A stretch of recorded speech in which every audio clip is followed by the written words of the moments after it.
Ambassador Jinwoo Park stood in the massive crystal chamber, his black uniform stark against the glowing walls.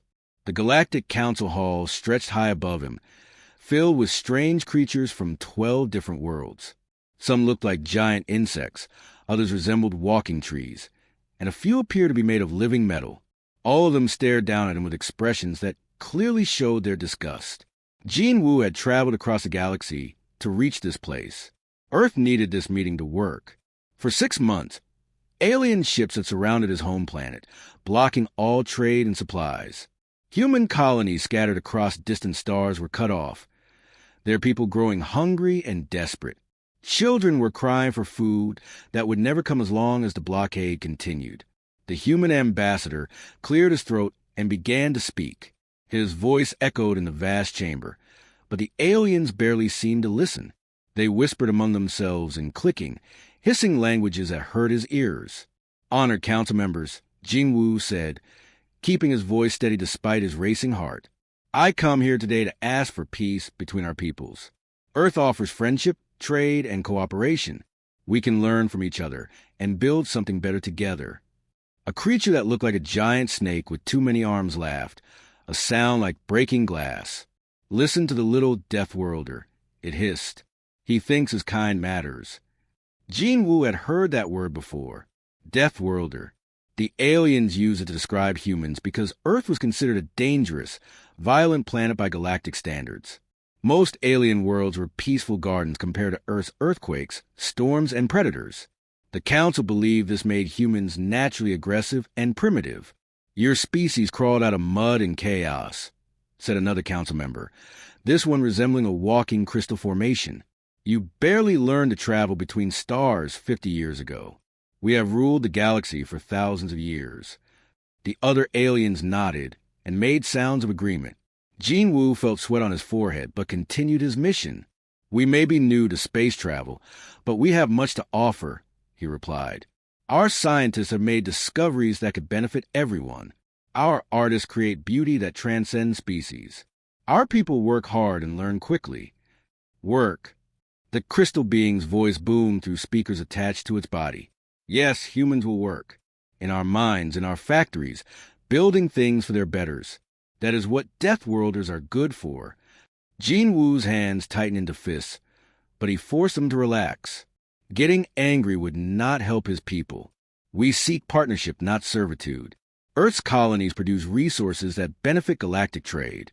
Our researchers have solved problems that stumped your best minds. Surely we can find common ground." The snake creature slithered closer to the edge of its platform. "Common ground? With primitives who still fight wars on their own planet? Who destroy their environment for profit? Who cannot even unite their own species under one government?" "We are learning and growing," Jinwoo said. "Every species goes through difficult periods. We ask only for the chance to prove ourselves as equals." The laughter that filled the chamber was cruel and sharp. Alien voices mixed together in a chorus of mockery that made Jinwoo's stomach turn. "Equals." The crystal leader pulsed with angry light. "You will serve or you will starve.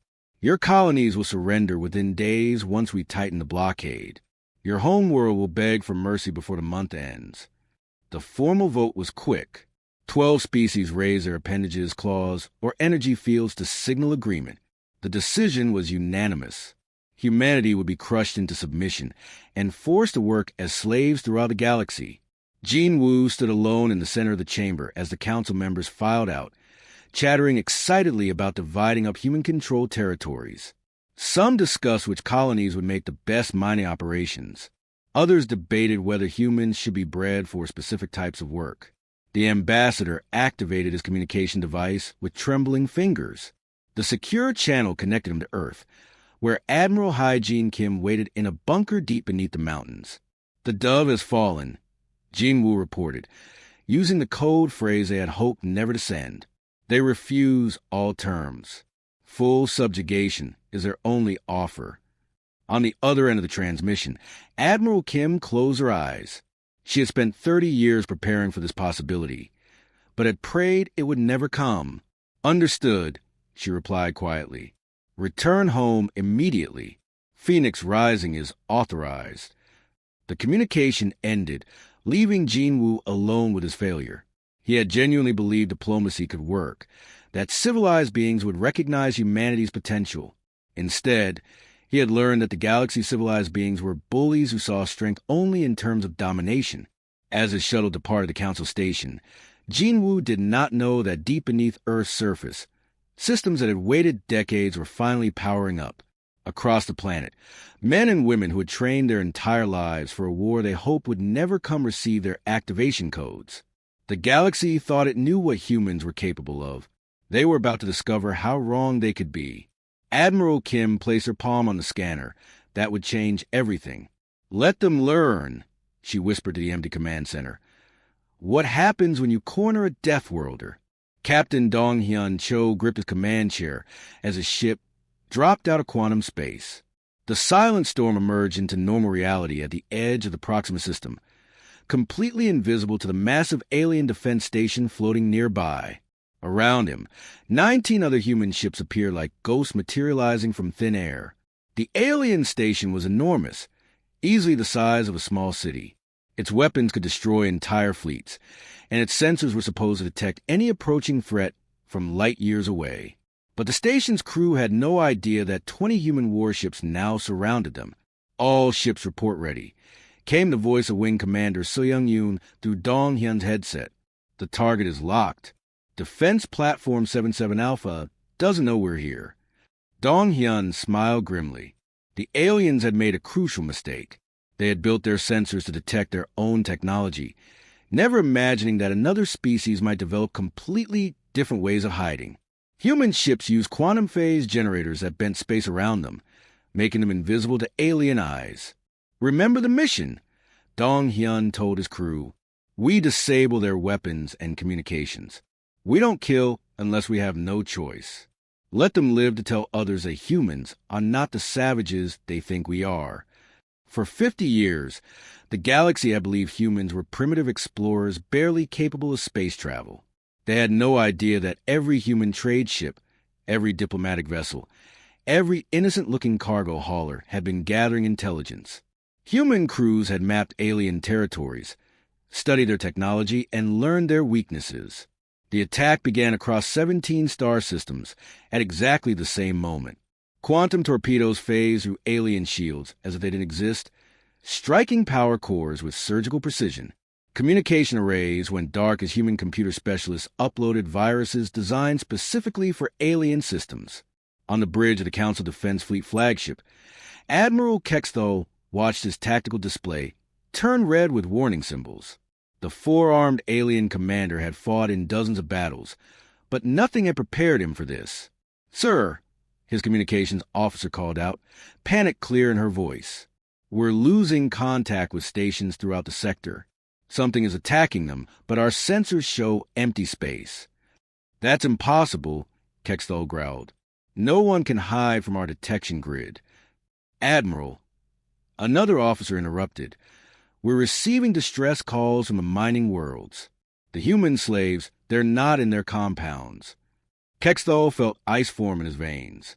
The humans working in their mines and factories had always seemed broken and defeated. They followed orders, worked hard, and never caused trouble.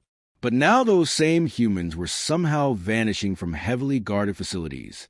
On the industrial world of Kepler, 442b, Major Jun S-Yo Kim crawled through a ventilation shaft that his fellow prisoners had secretly mapped over months of careful exploration. Behind him, 5 of Earth's best special forces soldiers moved like shadows to the alien facility. The Galactic Council had been using this world to strip mine rare metals for centuries.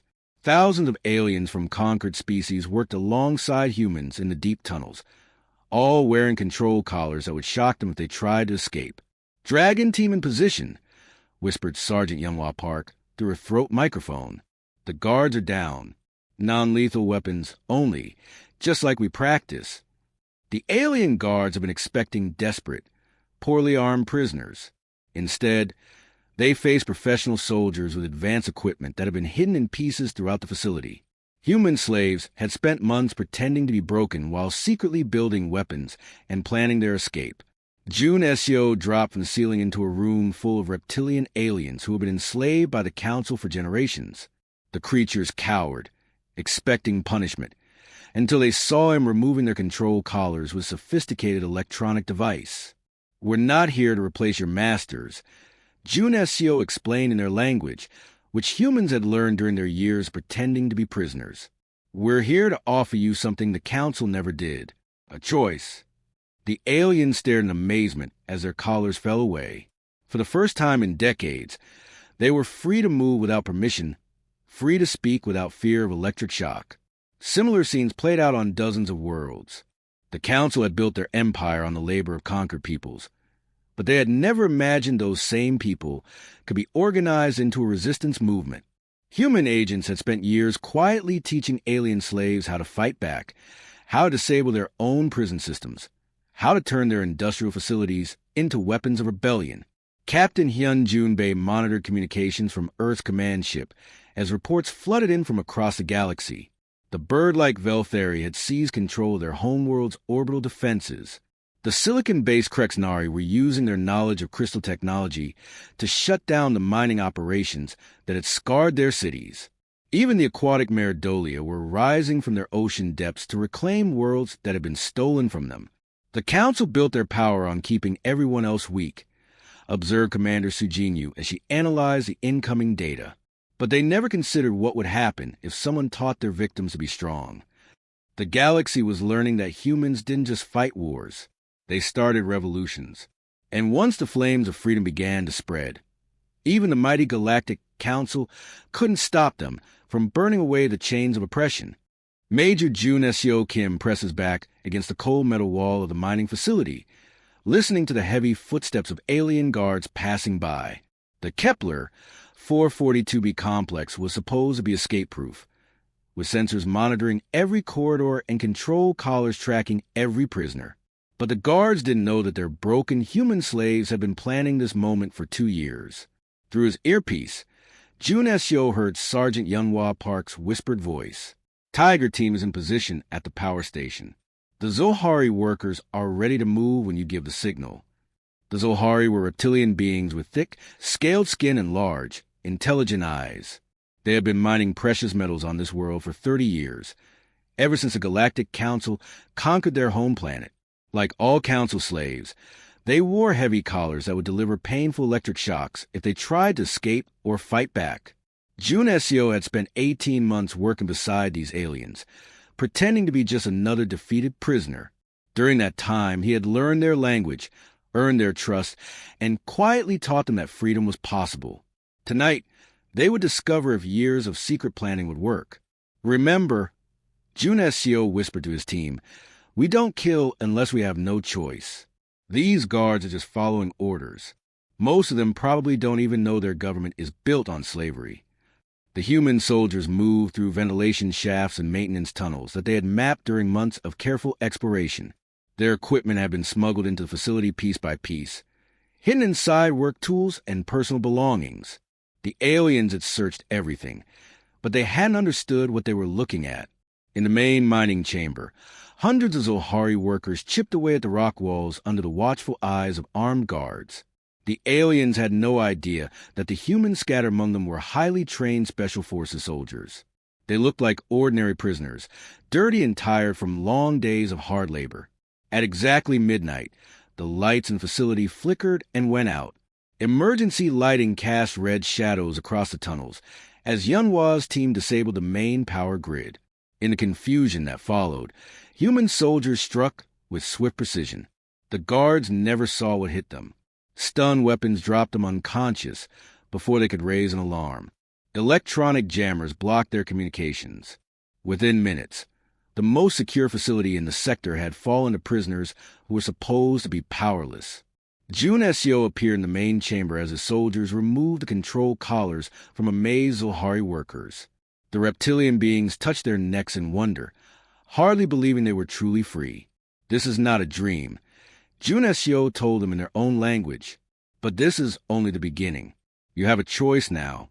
You can stay here and wait for new masters, or you can fight to make sure no one is ever enslaved again." The eldest Zohari, a female named Kisera who had lost 3 children to council labor camps, stepped forward. Her large eyes burned with decades of suppressed anger. "We choose to fight," she said. "Tell us how." Across the galaxy, similar uprisings were beginning on dozens of worlds. The Galactic Council had always fought their wars in space, with huge fleets battling in formation according to ancient rules of honor. They had never faced an enemy that turned their own subjects against them. On the ocean world of Merdolia, human agents helped the aquatic natives reclaim underwater cities that had been converted into processing plants. The Merdolia had been forced to harvest rare algae from their own seas, watching their beautiful coral reefs die to feed council industry. But they still remembered how to operate the ancient defense systems hidden in their deepest trenches. The crystal beings of Krexanar used their natural ability to communicate through resonant frequencies to coordinate planet-wide strikes.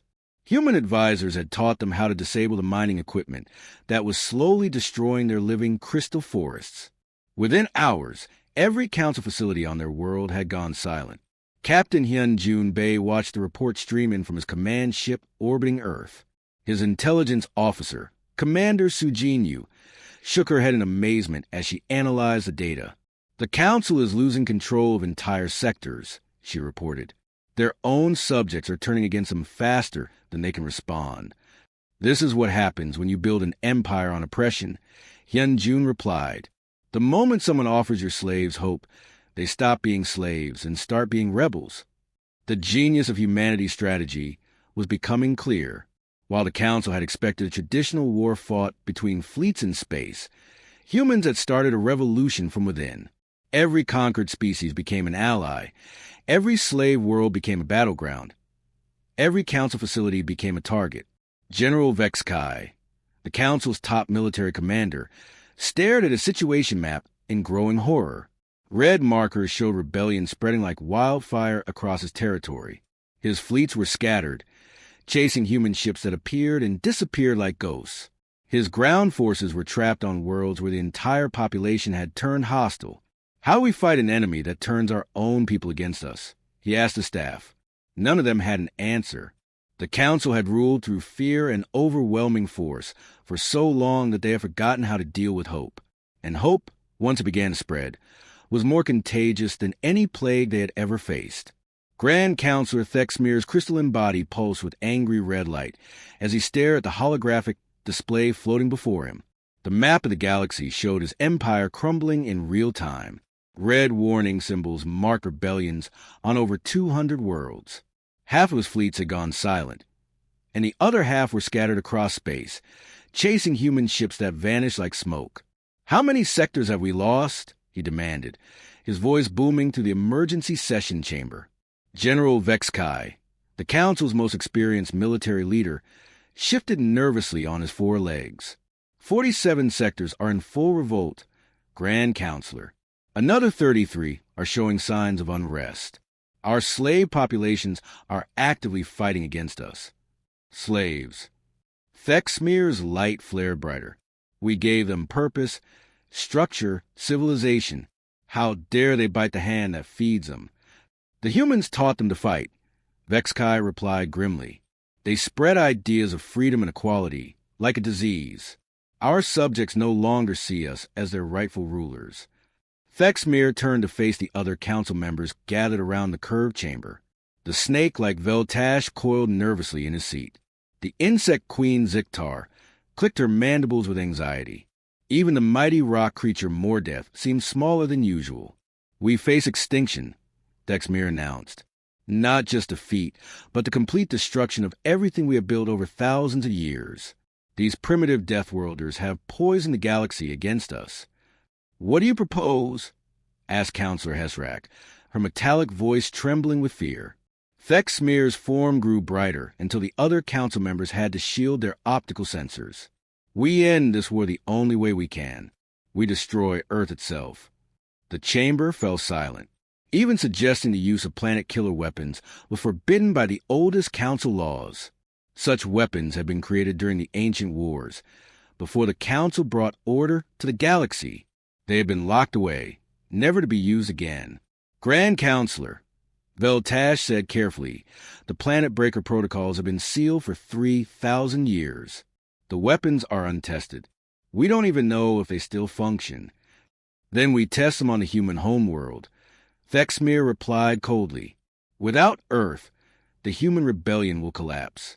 Their allies will remember why they feared us in the first place." General Vexkai accessed his tactical database with shaking claws. "The Cosmic Dominion is our largest dreadnought. It can carry the Planet Breaker weapon system. But Grand Counselor, the humans have proven more dangerous than we anticipated. What if this is another trap?" "It doesn't matter," Thexmir declared. "We cannot rule a galaxy in rebellion. Better to destroy the cancer at its source, even if it costs us everything." The Cosmic Dominion was a ship built to inspire terror, larger than most space stations. Its hull bristled with weapons capable of glassing entire continents. The Planet Breaker mounted in its forward section could crack world in half, turning them into asteroid fields. It had never been fired in anger, but the Council scientists assured them it would work. As the massive dreadnought began its journey toward the Sol system, it was joined by every remaining Council warship that could still fight. This was not just a military operation. It was the Council's final gamble. If they could destroy humanity's homeworld, they might yet save their empire.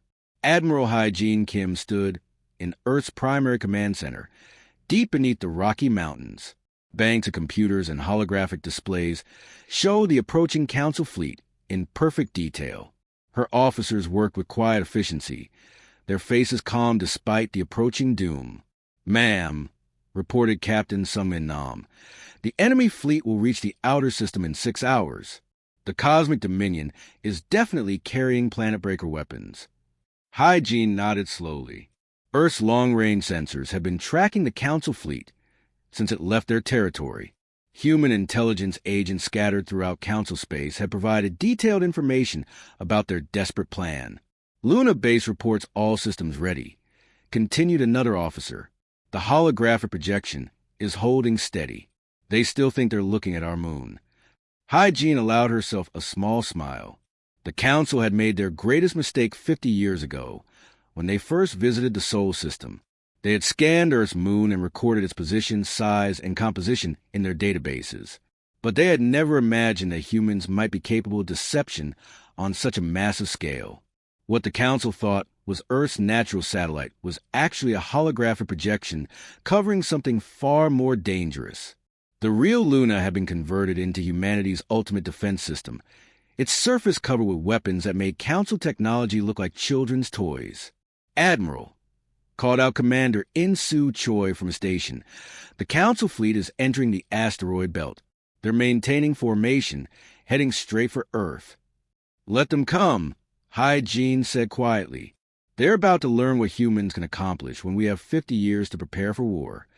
Throughout the Sol system, ancient asteroid bases began powering up their systems.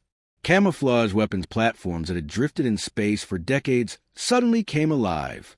Earth's true defenses, hidden since first contact with alien civilizations, prepared to reveal themselves. The Council believed they were about to destroy a primitive world defended by outdated technology. Instead, they were flying into the most sophisticated trap humanity had ever constructed. The battle began when the Council fleet reached Earth's moon. Admiral Kexthal, commanding the escort vessels around the massive Cosmic Dominion, felt confident as he approached what appeared to be a small, defenseless satellite orbiting the human homeworld. "Begin charging the Planet Breaker weapon," he ordered. "This primitive moon cannot possibly threaten us." The words had barely left his mouth when Luna shimmered like water and vanished completely. Where Earth's moon should have been, space twisted and revealed something impossible. The real Luna hung in orbit, its surface covered with weapons that defied every law of physics the Council understood. "What sorcery is this?" Kexthal whispered, his 4 eyes wide with shock. "Admiral!" his sensor operator screamed. "Massive energy readings throughout the system. The asteroids are not asteroids." Throughout the Sol system, rocks that had drifted innocently in space for decades suddenly shed their outer shells. Fortress cities emerged from hiding, their hulls gleaming with weapons that had been waiting 50 years for this moment. Space stations disguised as dead debris came online, their power signatures bright enough to blind Council sensors. Captain Sungmin Nam stood on Luna Base's command deck, watching through reinforced windows as Council ships tried desperately to change course. It was far too late. They had flown into a trap that humanity had spent 5 decades perfecting. "Fire," he said quietly. Luna's weapon spoke with a voice of thunder. Beams of pure energy lanced across space, striking Council ships with surgical precision. The alien shields, designed to stop conventional weapons, offered no protection against humanity's quantum disruptors. One by one, enemy vessels went dark as their power cores were surgically removed. The Cosmic Dominion itself, the Council's mightiest weapon, found itself surrounded by human ships that had appeared from nowhere. Boarding pods launched from every direction, carrying soldiers who moved through the alien vessel like ghosts. Commander Insu Choi led the assault on the Dreadnought's bridge. His team used phase shift technology to walk through the ship's walls, appearing directly behind shocked alien defenders. The Council crew had never seen weapons that could ignore physical matter, turning their strongest fortresses into open ground. "Surrender your vessel," Insu told the stunned alien captain in perfect galactic standard. "Your planet breaker weapon has been disabled. Your fleet is destroyed. There is no need for more death." The battle lasted exactly 6 hours and 14 minutes. When it ended, the Sol system was filled with dead or surrendering Council ships. The mighty armada that was supposed to destroy Earth floated as wreckage among the asteroids, its survivors broadcasting desperate pleas for mercy. Grand Counselor Thexmir sat in a human detention cell aboard Luna Base, his crystalline form dim with defeat.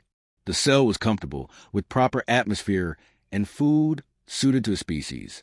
His human captors treated him with more dignity than he had ever shown his own prisoners. "I don't understand," he said to the human guard. "You could have killed us all. Why didn't you?" The guard, a young woman named Corporal Min Ji Song, looked at him with something that might have been pity. "Because we're not like you," she replied simply. "We don't kill people just because we can." 6 months later, beings from across the galaxy gathered aboard the space station New Horizon, orbiting peacefully above Earth. The station was enormous, with sections designed for every type of alien life. Water-filled areas for aquatic species, high-pressure chambers for deep world dwellers, even crystalline gardens for beings made of living mineral. Representative Un Ji Han stood at the center of the great assembly hall, looking out at faces and forms from 100 different worlds. Former slaves sat beside their former masters. Species that had fought each other for centuries worked together on documents that would reshape galactic civilization. "We gather today not as conquerors and conquered," Unji announced, her words translated into dozens of languages, but as neighbors ready to build something better than what came before. The Zohari delegation, led by the elderly female Kisera, raised their scaled hands in agreement. The aquatic Meridolia clicked their approval through translation devices. Even the crystal beings of Krexenar resonated with harmonious tones that needed no translation. "The old council ruled through fear," continued Unji. "They believed the strong were meant to dominate the weak. This new federation will be different. Every species will have a voice. Every world will choose its own path." Former Grand Counselor Thexmir rose from a seat in the section reserved for reformed council species. He wore simple robes instead of his former regalia of power, and his crystalline form pulsed with gentle, humble light. "Humans have taught us something we have forgotten in our thousands of years of rule," he said, his voice carrying across the hall. "True strength does not come from making others kneel. It comes from helping them stand." The Federation Charter was signed that day, establishing the galaxy's first truly democratic government. As representatives from worlds across the galaxy added their names to the historic document, a group of human children pressed their faces against the observation windows. 8-year-old Sung-Ho Park watched alien ships from distant stars docking peacefully with human vessels. He turned to his teacher, Doon Min, with wide, curious eyes. "Will we really be friends with all of them?" he asked. Teacher Min smiled, placing a gentle hand on the boy's shoulder. "That's what we're working toward. Sung-Ho, your generation will grow up in a galaxy where everyone can reach for the stars together. Above them, Those stars no longer seemed cold and distant, but warm with the light of friendship and hope.